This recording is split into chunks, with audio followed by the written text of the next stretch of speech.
我哋而家咧就準備咧就行下呢一條鐵索橋，咁呢條叫做瀘定橋啊。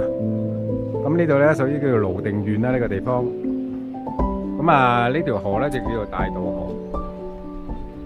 咁佢喺清朝康熙時候咧已經開始建㗎啦。咁主要咧佢作用咧就要打通川藏嗰個水路要道啦。咁啊早期咧，因為過渡嘅時候咧係用一啲好原始、好簡陋嘅嘢，即係嗰啲扭繩啊、皮船啊咁樣啦。咁啊所以咧個危險性係好大嘅。咁所以咧就係要修建一條咧鐵索橋。咁啊呢個咧當年嘅紅軍咧亦都係呢度嘅戰地之一嚟㗎啦。咁呢條橋咧就近似咧就係我哋去貴州咧有一個叫做丙安古鎮。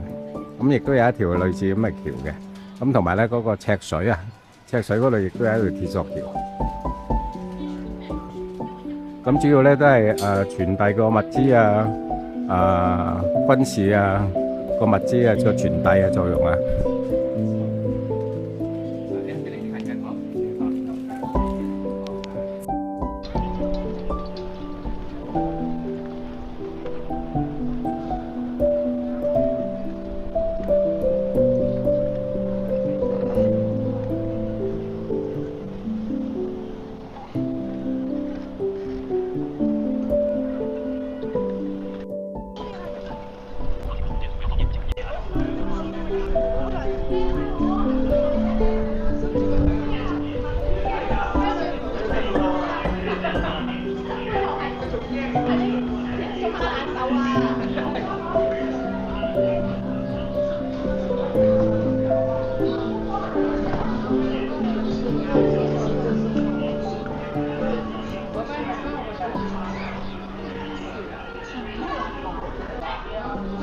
好啦，係又行翻轉頭啦。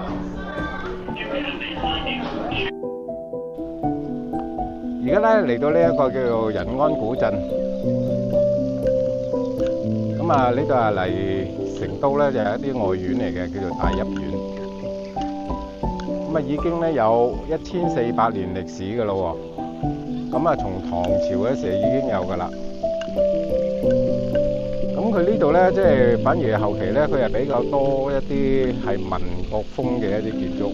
咁啊，好多嗰啲民國嗰陣時啲公館啊，嗰啲建築房屋嚟嘅。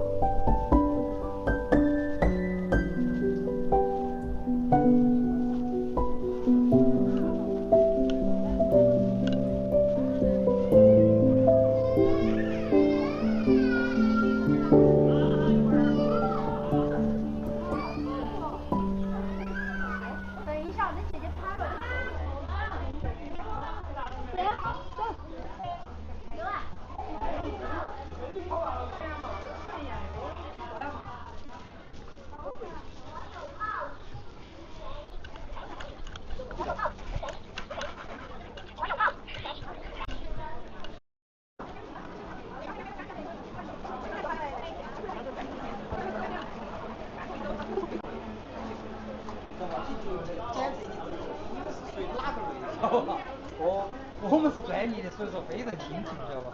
哎呀，那我咬点嘛，你就你吃了以后你就会舒服一点了哈。那你一吃就是这个片儿一炒饭。看初期是。来份嘛，姐姐。哎，好，来份好的，你为何去有？你慢着啊，我前后后回的，好吧？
大家再拍个。